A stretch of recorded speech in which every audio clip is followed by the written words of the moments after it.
Well, last time we checked, Honglu was officially joining the hierarchy evaluations. Much to the surprise of everyone but Dante and the Damn Dozen.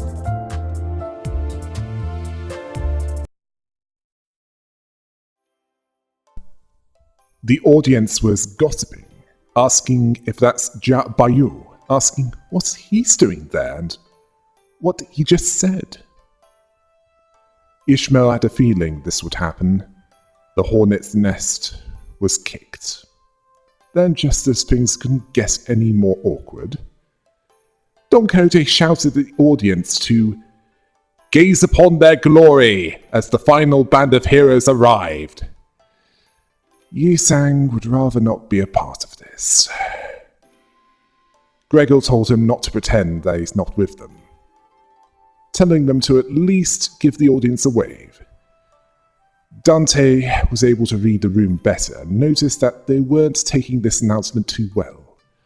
Massault observed that much of the audience was expressing their collective confusion, wrath, and concern, their jaws open. Dante saw that even some of the candidates were starting to get agitated. Jia Huan seeing him as a disgusting duplicitous who brings annihilation to everyone around him with that silly, innocent smile, making his disgust clear. Zoe Baochai was visibly confused. She didn't think that he'd be participating. Jia Zichun thought him to be a dumb visibly annoyed. Ryushi wanted to SYNC, or slice your neck clean. Then Sinclair grabbed onto her sword. She then demanded that Sinclair explain himself. And he was apparently told by Sard to grab onto her sword like his life depended on it. If she said that. This angered Heathcliff as well, asking if they can just... Sinclair then said that she mentioned him too. If he says anything like, "Can't we just give them a good beating and be done with it?" Honglu was reminded of the early days and saw it as quite a throwback. Jia Zheng demanded decorum from those present, hoping that Honglu didn't mean to risk having his body marred, telling him that it's not too late to withdraw his name. Honglu found this amusing. He made it clear that he was heading in. Jia Zheng announced that Jia Biaoyu was the 33rd candidate. Honglu then asked Dante if they were ready. Dante felt uneasy. Honglu then paused before asking about Ryushu. After taking some nicotine from her death stick, she told him that she was itching to get chopping. She needed to vent her feeling. Sinclair asked Faust if they were going to be okay. Faust made it clear that this was something that had to be done regardless of the soundness of its, participants. Yi Sang still didn't like this plan. Ishmael asked if any of them were happy to go through with this. Then they looked at Ryushu, and Ishmael admitted that there was her. This was when Dante walked up to the platform, along with Honglu and Ryushu. Up close, the platform was much larger, grander, and more imposing than they thought it would be. Jia Mu told them to enter the fabric threshold. Then they saw Jia Wanchun, Jia Mu, and Jia Zheng inside. Jia Wanchun didn't know what in his life beyond the hedges caused him to change his stance on this, but it was curious to her that he'd aspired to the seat of family hierarch. Honglu simply said that it was a while to his older sister and asking if life in District 17 was treating her well.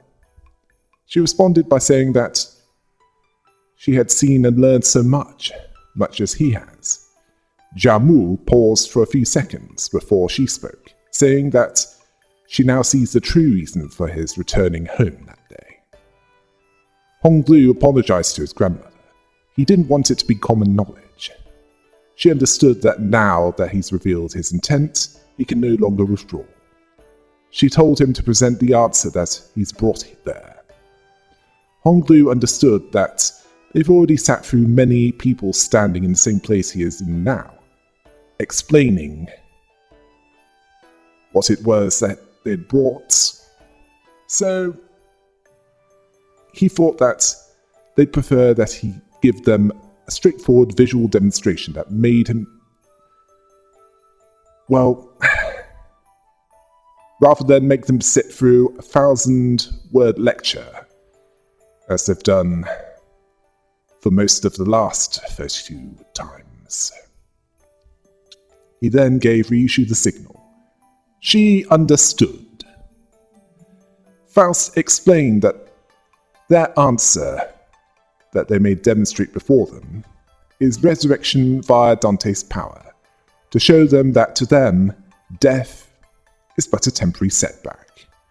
The most dramatic demonstration of that ability would be to slice him in two, as Ryushu did to Honglu by slicing him in half vertically, spraying the ground and sealing with his blood, which was a shock to all three judges. Jia Wenchun saw that they demonstrated something. It was the least dreary part of that day. Then we go back to last night, when Honglu understood that the most effective way to do it will be to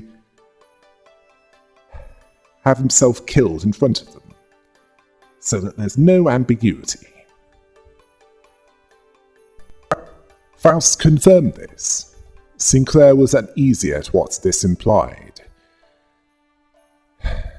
What needed to happen, as this means that one of them has to kill Honglu. Heathcliff didn't see what the problem was, asking what they did to each other when they first met.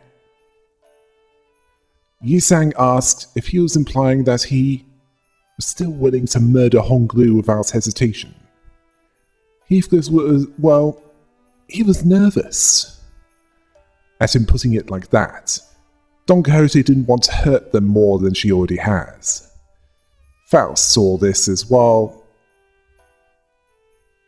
this was fortunate in some ways, there is one that can carry this out in a most painless, swift, and unburdened manner, likely without emotional burden. They all looked at the Blood Knight herself, Ryushu, who was happy at this thought.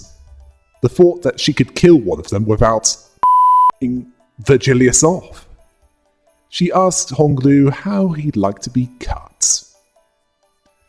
Ryushu was likely imagining Honglu as Lei Heng as she smoked her death stick. She asked where that Lei Heng was. Who was he working with? Meanwhile, Jiamu was watching in silence, motionless in her seat, telling them that they split his brain in half, irreversibly ending his life. Not even life insurance can bring him back. Jia Zheng was overcome by the death of his son. Jia Wenchun asked what will they do now? They have no means to restore the jade of their family. She was about to punish them for this when Ryushu told Dante to invert Honglu's time, which they did. This was a high-intensity moment, even by Dante's standards. They witnessed the muscle fibers, the nerves, the flesh that was split, all begin to reconnect like a rewinding videotape. And yes, they used VHS in that setting. It's how Virgilius found out about the Ring's lab, which was revealed to be in District 14. Which led to his office being wiped out. Oh yes, and this was in Leviathan, the prequel story to Limbus Company. Dante was surprised by there being no pain at all this time. This was due to Ryushu's skill with the sword. They didn't feel any discomfort. Dante believed that Honglu didn't even realize that he was dying.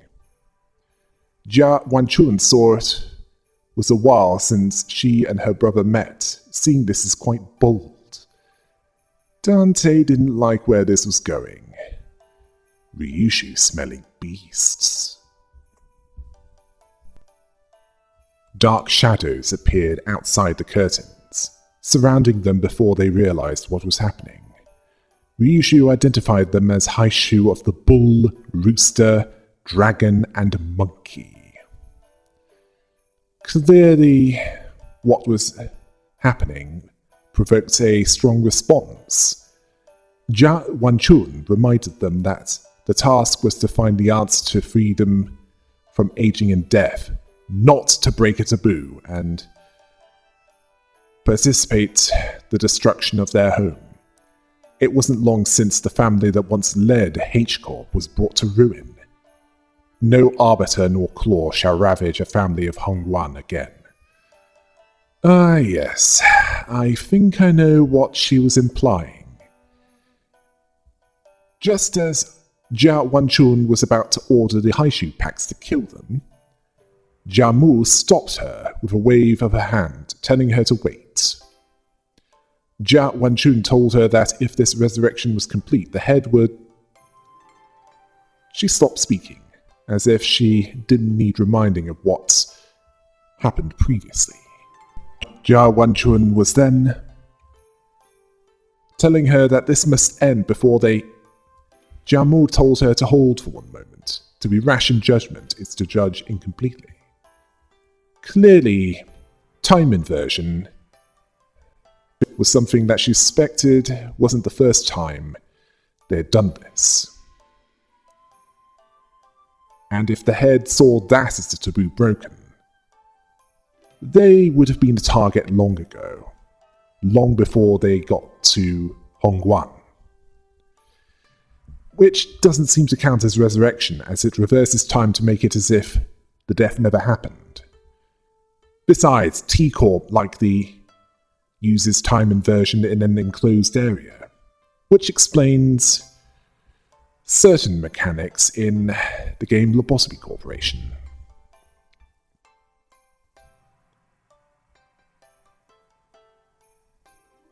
She wished not to lose either their treasure and a clue to immortality. Jia Wanchun didn't like this, but she stayed her hand, and Honglu was whole again. Honglu thanked Ryushu. It really didn't hurt at all. He also thanked Dante. Ryushu saw it as no problem. He then told his grandmother and older sister that this was the immortality that he found. Jia Wanchun asked if they'd be safe. Jia Mu said that it ought be owed, a swift vengeance shall arrive in time. It is simply yet to return, or in simpler language, if something is owed, punishment will eventually come, just not this day. The Haishu left at this point, as the situation was quietened. She then told Honglu that he passed the first round, and Jia Zheng announced that to the surviving audience. Much to their shock, asking what trickery was this. They thought that he was off on a sightseeing tour away from Hongguan, like a jobless rich kid. When did he manage to find his own answer? Well, he did. It just wasn't without danger. Jia Zheng then told them that the first round ends. Those who passed must prepare for the second round, which shall commence the next day. Candidates were barred from harming each other between that point and the commencement of the second round. This is the only rule and should be one that they remember well. Any who dare break this shall immediately be disqualified. That's all. After that, everyone in the audience began rushing towards the first floor. Dante didn't think that getting mixed up in that crowd was a good idea. They had to get out of there. Faust agreed. They should immediately return to Honglu's room. They decided to head out of there before the curious crowd swept them away. However, as they turned to leave, Jia Qiu Zilu and Zigong stood in their way. Honglu congratulated him on passing the first round. Zigong congratulated him on passing the first round as well. Yet she struggled to comprehend how he, who had not shown even the slightest amount of ambition towards the seat of the hierarch, suddenly emerged as one of the candidates, positively stealing the show.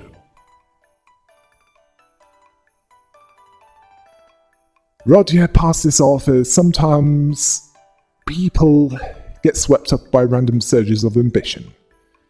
Zigong quickly figured out that it was a Limbus company's ambition, not Honglu's. Dante observed that if their last meeting didn't confirm this, it seems that they figured them out quite well. She asked if she's not impressed upon them enough that they were to remain within their borders, as he sparks disorders at the fringes of his perimeter. She thought that he was to be a pawn of Jia Zichun. She believed that Jia Qiu overestimated Honglu, who asked if he was still of the belief that inaction was the path without consequences. Honglu only said that he didn't get to say hello to him earlier. He formally extends his greeting to him. Jia Qiu was silent, not one to waste energy on unnecessary words.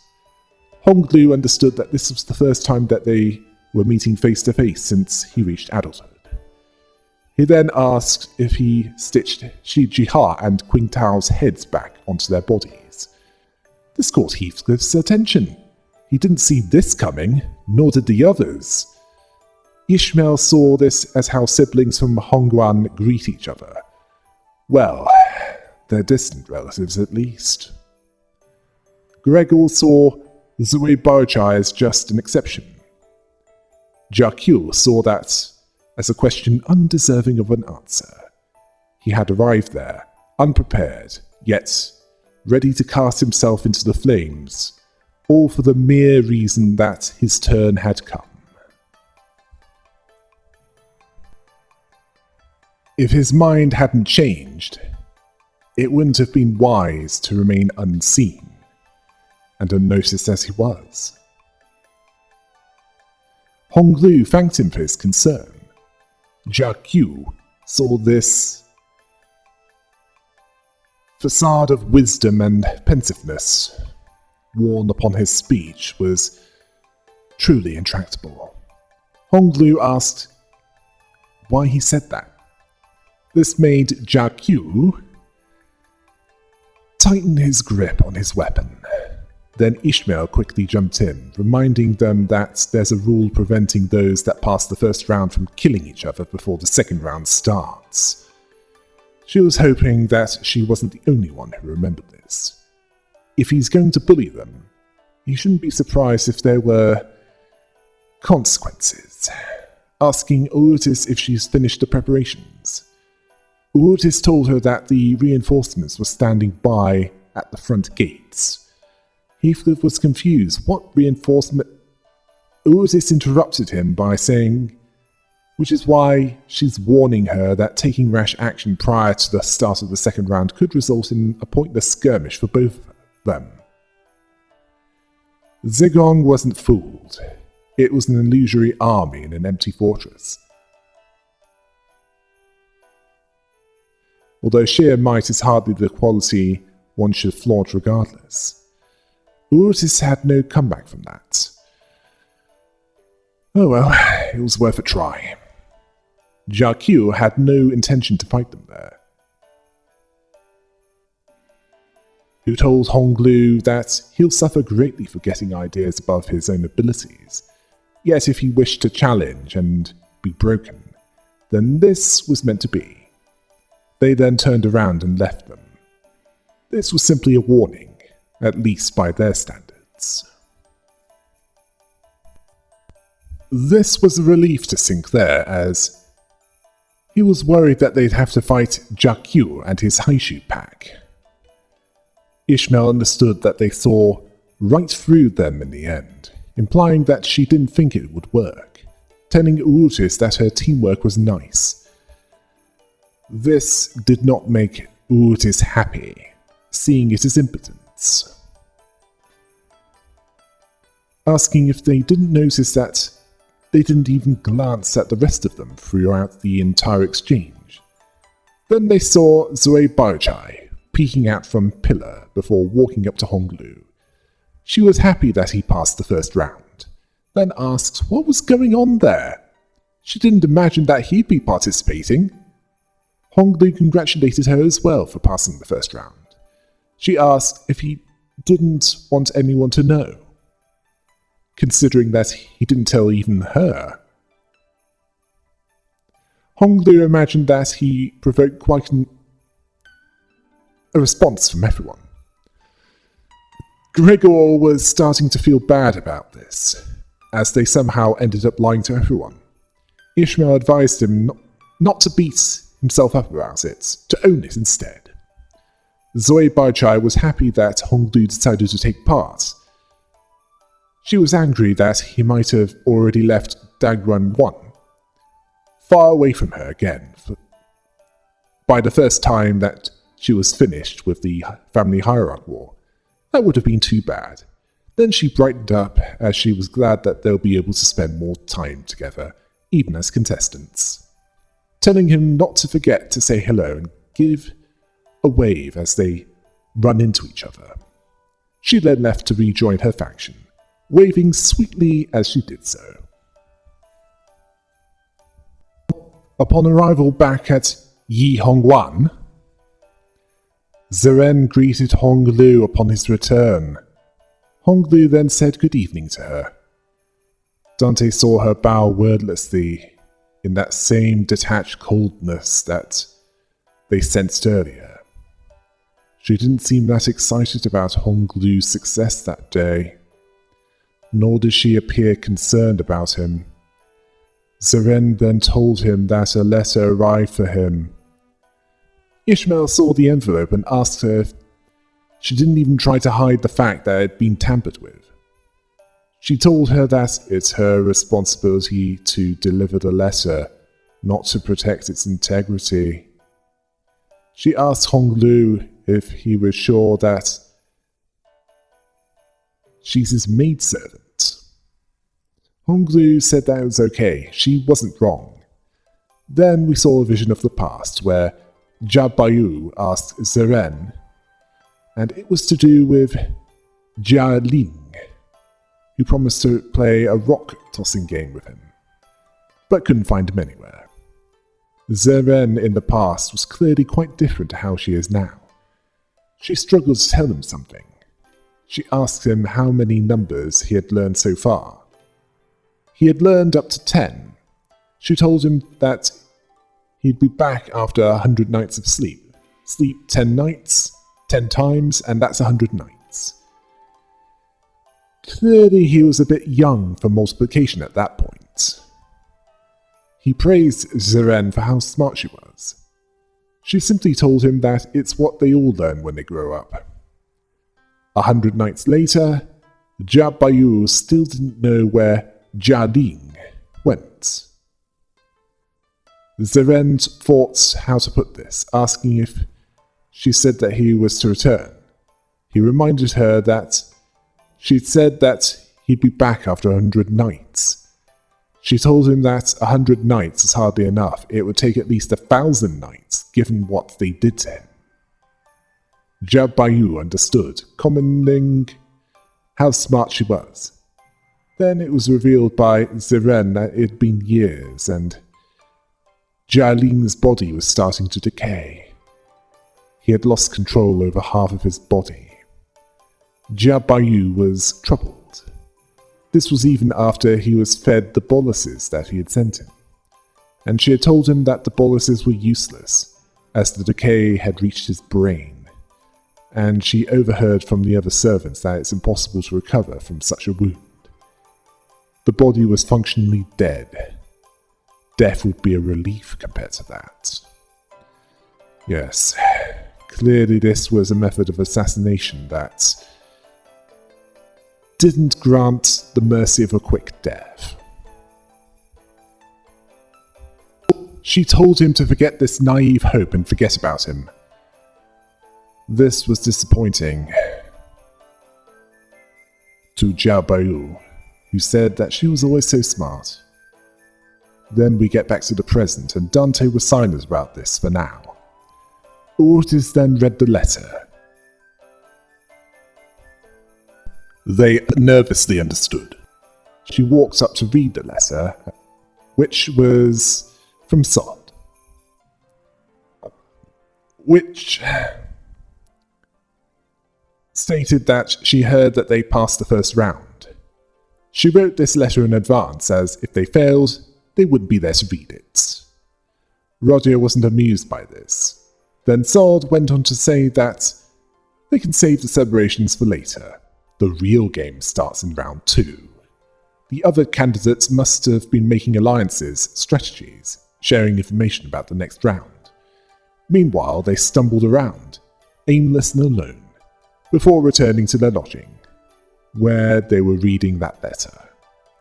Heathcliff was troubled, asking if she was watching them from somewhere. Sard assured them that for them, round 2 wouldn't need a lot of strategizing, because it would be messy and continuous battle after battle, so they should do what they always do. Gregor wasn't sure what to make of that. Sard asked them, it's what they do best, isn't it? Roger took offense to that. Sard would like to go on into more detail in that letter, but she's sure that the letter will be, and has been, most likely, intercepted by someone from the other candidates' clans or coalitions. So in order for them to, obtain their objective, they have to rely on what they've learned and gained so far. Their intuition and fearlessness. They have one purpose. Massault understood that based on contextual clues, the one purpose is implied to be come in second place and obtain the golden bar. Sard saw this as wrapping everything up, adding one more thing. She told the shameless curse who have rested their eyes upon the contents of this letter without authorization shall be struck down with a curse of misfortune that lasts generations upon generations. Ne'er shall they ever be successful in any endeavour regardless of nature. Dante saw that the bottom half had been torn off. Ishmael remarks on how that was a way to end a letter. Well, that's one way of putting it. Gregor asked if, anyone knows what to expect in round 2. It didn't explain anything about that. Faust told them that it's better to learn the exact rules on site and hear from the organisers themselves, believing that there are forces who already have their eyes and ears on them. Then Ortiz alerted Dante that someone was by the door. Heathcliff was ready to bash them skulls in. Honglu didn't think that this was what it was. Dante was silent, letting him explain this. Ortiz was less calm, ordering everyone to grab their weapons and prepare for bat. But it was just to an end way. Her expression was that of, someone that had a mix of annoyance and disappointment, which was familiar to them by now. She asked why she expects anything better from them anymore. He's just opening the front door to anyone, without checking who knocked. Ishmael thought that she was done talking with. Roger nervously said that they can be pretty heedless from time to time. Honglu told her that anyone who was intending to kill them would not have the decency to stand and indeed hesitate in front of his door, wondering if she should knock or not. She was so annoyed by that point, she couldn't even say, you have a point. Then she moved on to why she was there. She noticed that earlier in round 1, he had himself killed in front of their grandmother and their older sister,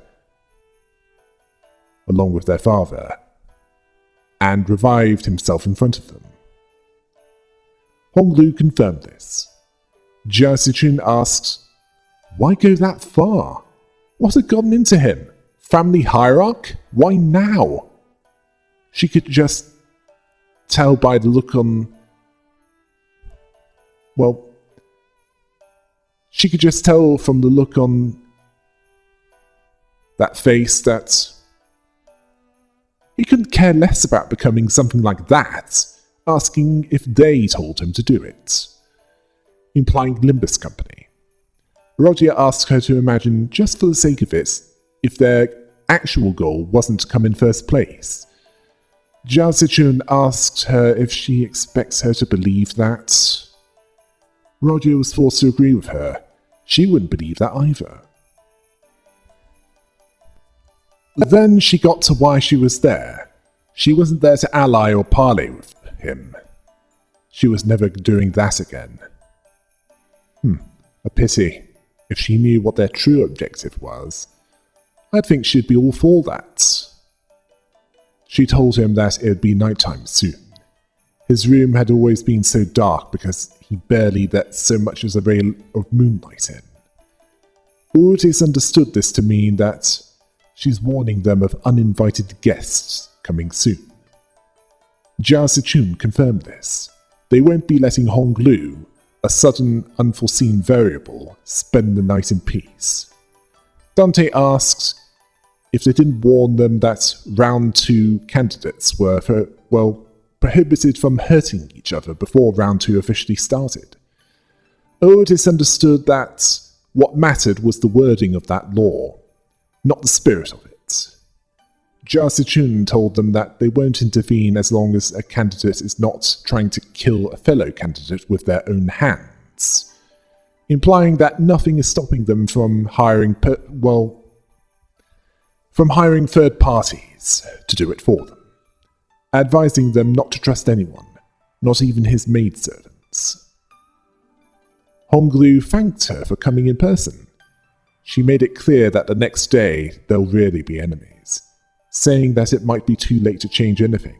But tomorrow... She stumbled over her words, trailed off, and then turned around and left as though she swallowed what she wanted to say. She clearly had the decency and enough care to at least warn her brother. Not wanting him to die in a way that would make him stay dead before round 2. As if she believed that he deserved at least a fair chance to succeed. Then Wei spoke to them, telling them that when she wanted to visit them, he made 3 attempts to talk her out of it. It was impertinent of him to advise against her 3 times, but they needed to know that her choice to come there wasn't an easy one. While Ishmael thought that this was intruding, she asked how things were over there. He told them that they shall face the trial to the best of their abilities. He wished that their paths didn't cross the next day, saying this as he left to follow Zhao Zichun. Yi Sang shared his sentiment. He didn't wish harm to them, nor they to them in turn. Heathcliff asked, when has anything gone as they wished, feeling uneasy.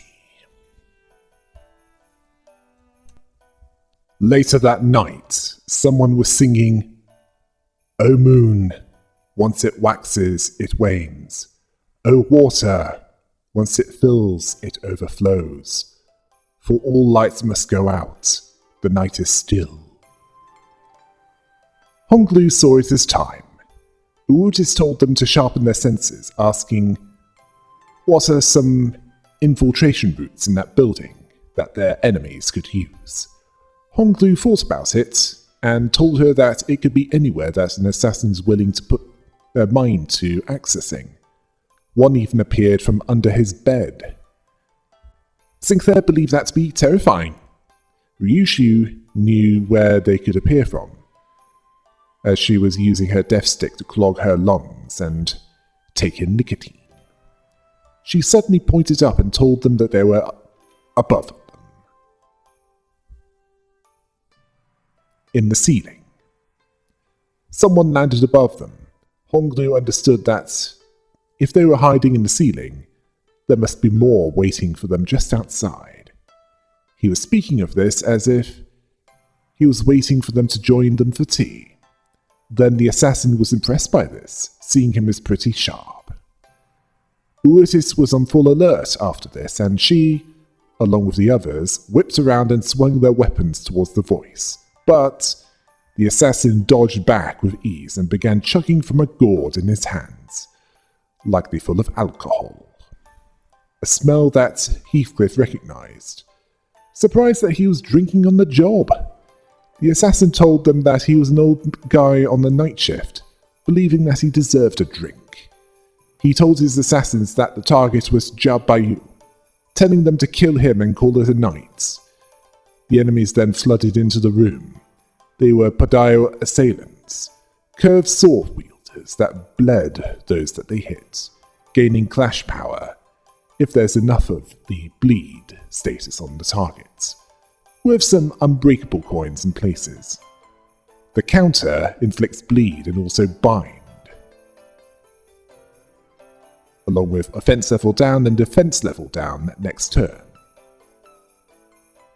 if they're hits. They have 10% more damage for a turn.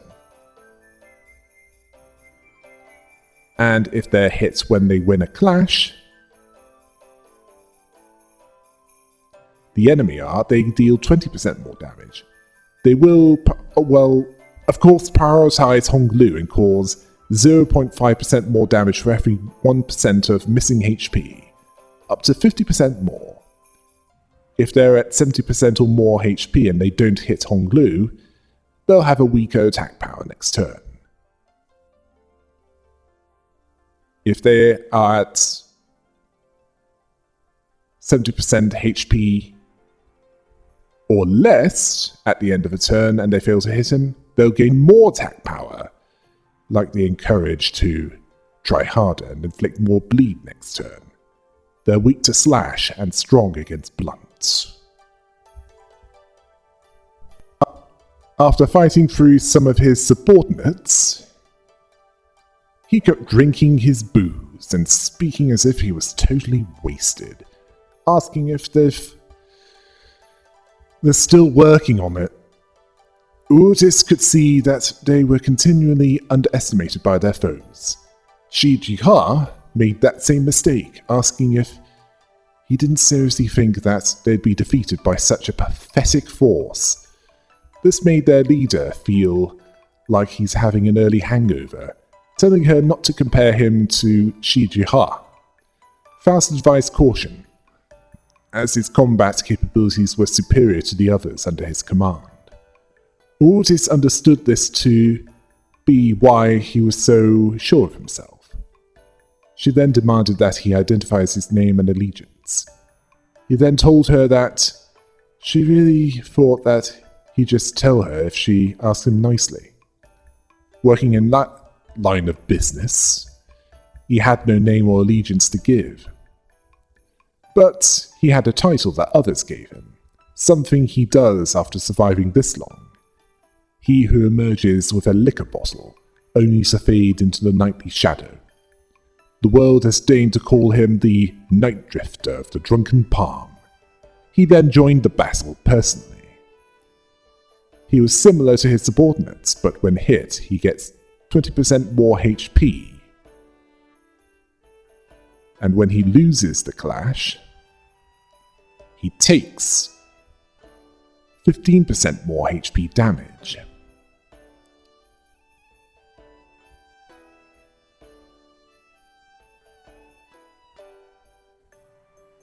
He also deals 2% more damage for every 1% HP missing, up to 100%.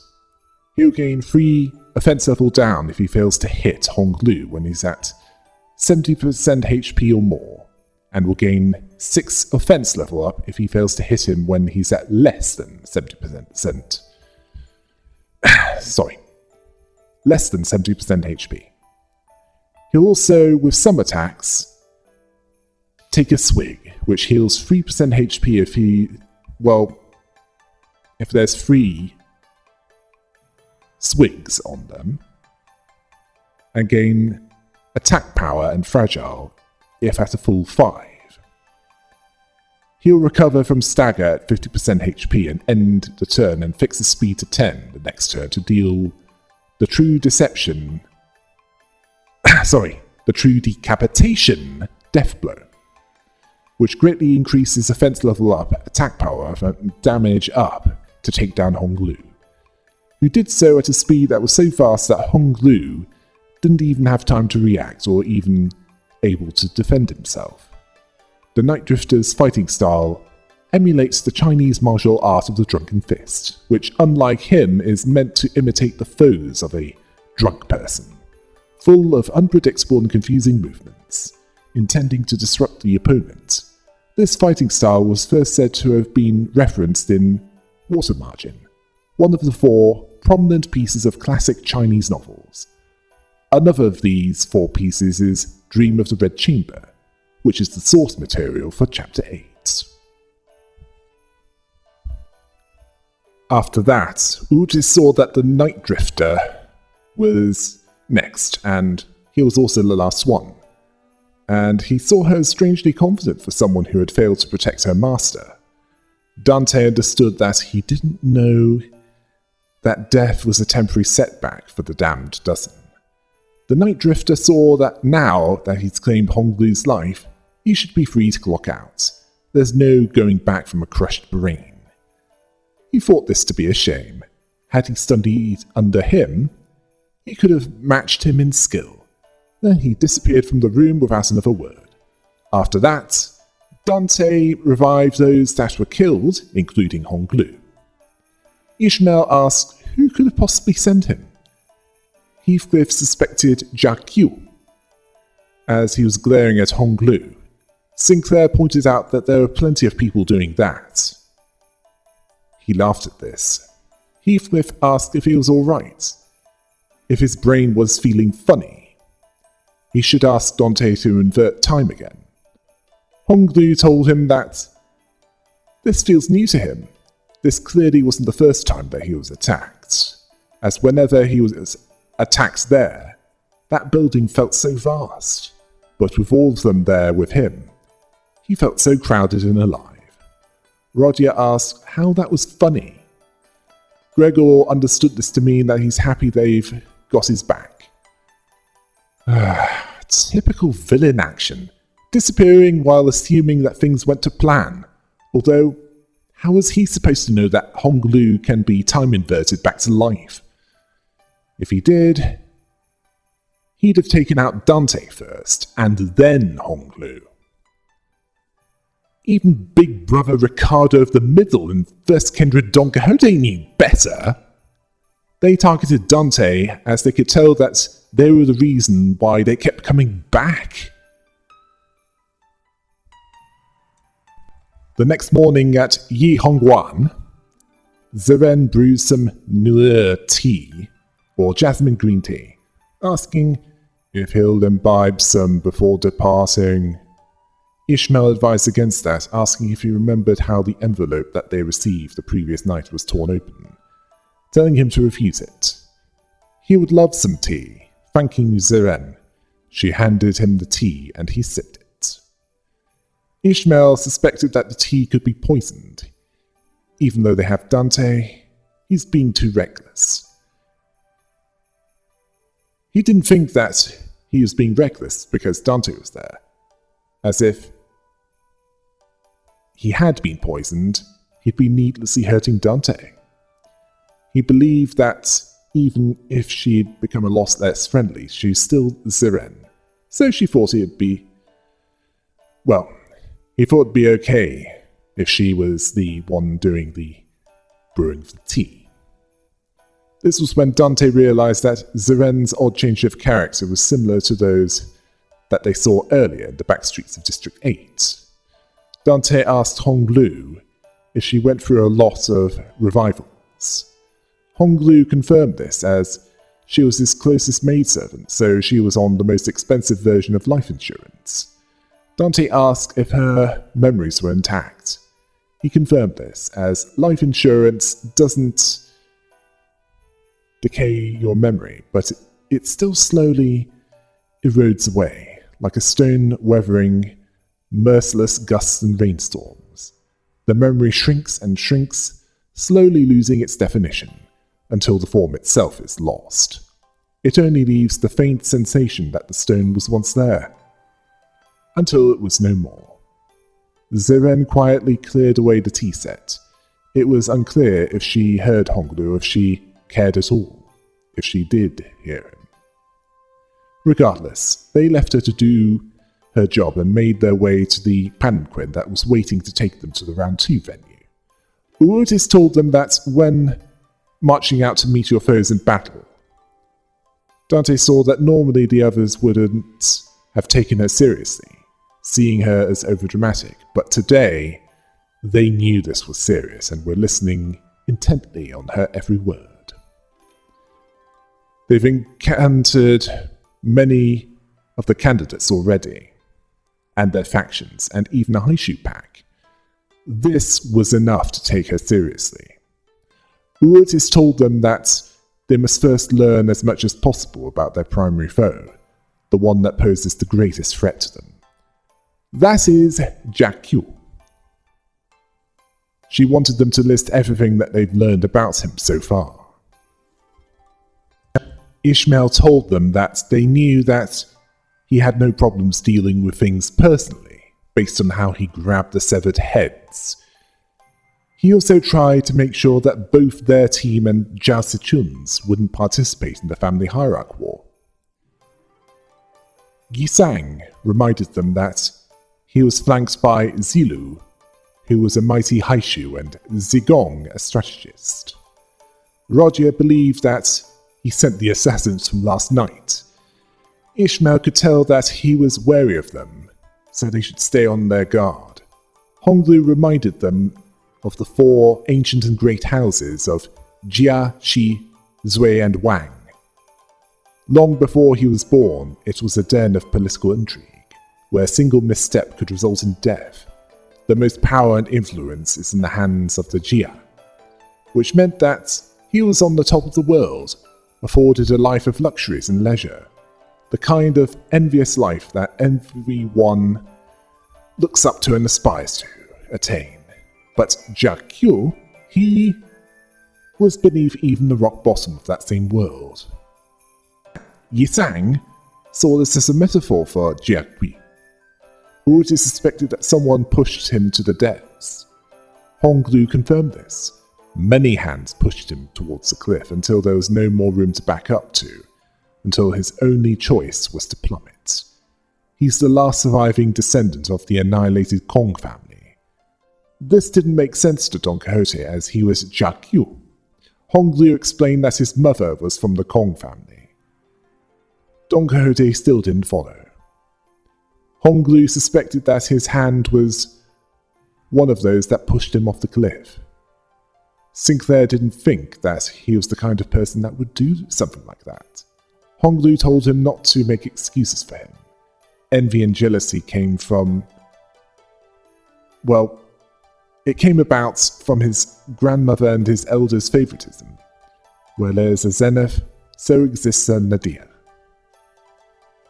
He saw that hiding won't let him get away from it, so he's going to accept it.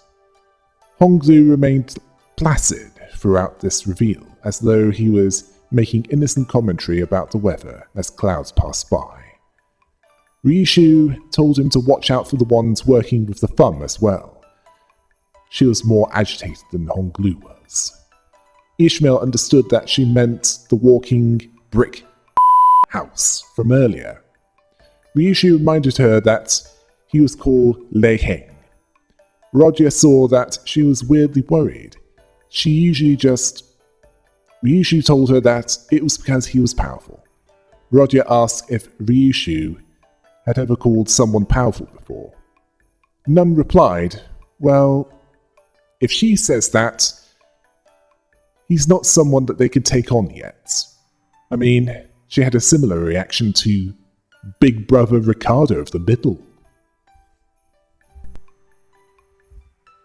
They then arrived at the assembly point for round 2 of the evaluations, and at this venue, a refined servant announced this.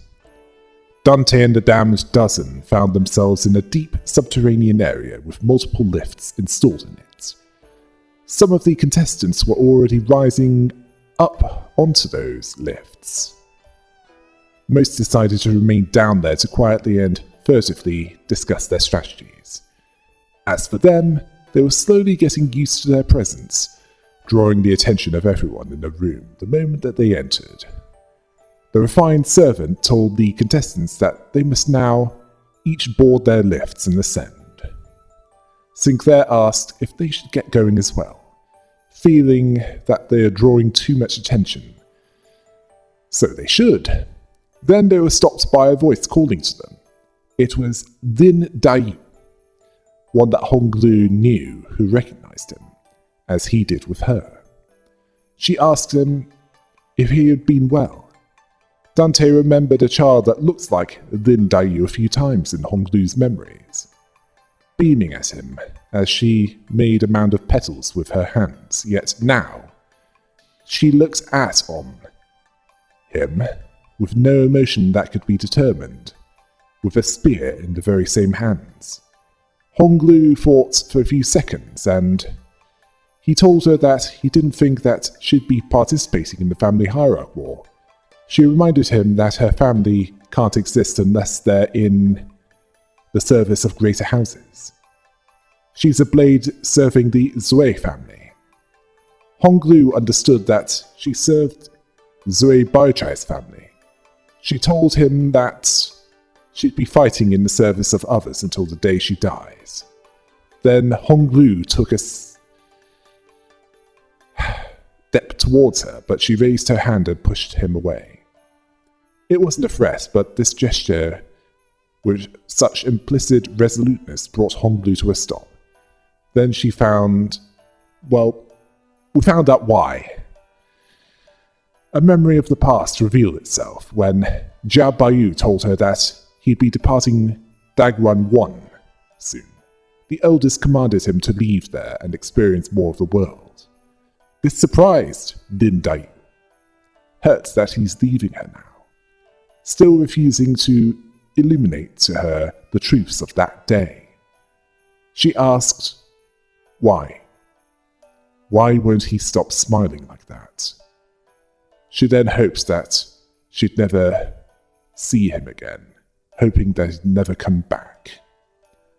Din Dayu told him that they shared an intimate bond once, but it's now all for nothing. She's now unbound by the heavens, unbound by dirt.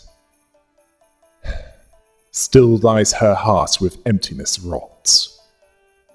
A blossom may be lovely now, but its wilting sharpens the blade of woe, the blade of hurt. She didn't believe that their meeting should have come to pass. Honglu told her that she always said things that were so difficult and saddening to hear. Din Dayu believed that her own funeral was held long ago, and now, having met him for the final time, when they meet their ends there, she told him may they each have a long thread of formless smoke to be scattered to the winds. With that, she walked away from them. After thinking about this, Honglu then saw that he forgot to introduce everyone to her, telling them that she's someone that he had a brief connection with in his childhood, though their reunion was made under pretty unfavorable circumstances. Yi Sang understood that she's there in the service of another candidate. Dante saw that they might be enemies the next time they meet, but Yi Sang didn't say this part out loud. Honglu saw connections as fickle things, a faint hint of loneliness in his voice as he muttered this, as they entered the grand lift enclosed by 4 pillars. Then the lift rose proddingly. When Dante looked down, they could see the other candidates still waiting for their lifts, looking up at them. Those that may or may not encounter in round 2. Zui Pan, Zui Baichai's psychotic brother, vowed that Honglu will never leave that place alive. No matter what it takes, he'll cut his head off. The lift kept going as this serial killer type from a great house shouted this. Don Quixote asked Honglu if they're to fight villains from this point onwards. Honglu understood that it's not as simple as that. As far as the other candidates were concerned, they're the villains. He asked if they're evil in their eyes. Ishmael wasn't too concerned about that. She's sure that trying to draw a clear line between enemies and allies won't mean much. Dante noticed that they finally arrived at their destination as the lift slowed down. They were greeted at a sight that, at first glance, appeared as though it belonged outside. But they were still clearly within the confines of Hongyuan. Underneath the blue sky were two metal gates, leading to a massive looming structure. Red lights flickered ominously around the building. Ishmael could see that they decorated that huge space to look like the outside. She can't even fathom how much money they must have poured into that project. It's like the Moran for the duration of its construction than those in the backstreets will ever see in their entire lives. Then, Jia Wanchun announced that the family hierarchy evaluation's round 2 begins now. This came from speakers. The door to the lift that carried them there closed shut. No turning back now. Then Honglu recognized where they were. Gregor asked if he's been there before. He closed his eyes, saying that this place was... Then he opened them, completing that sentence with the site of the former H-Corp that was once headed by the Kong family. He saw that the place still bleeds from the wounds made then, wondering if they'll be spilling fresh blood over them that day. Dante saw that they were surrounded by the loud and crowded bustle of the teeming audience, asking if Honglu was still smiling, as he always had since they first met him. They turned around to face him, only to see a much younger Honglu, surrounded by blood and corpses. The deep, sorry look in his eyes that was about to overflow, as if he was ready to burst into tears. Yeah, clearly he's what he is due to childhood trauma. If this is any indication, something to do with what happened on that day. And I know what happened. It ties into events that was briefly touched upon. The table, chair, and parasol outside are clues to this.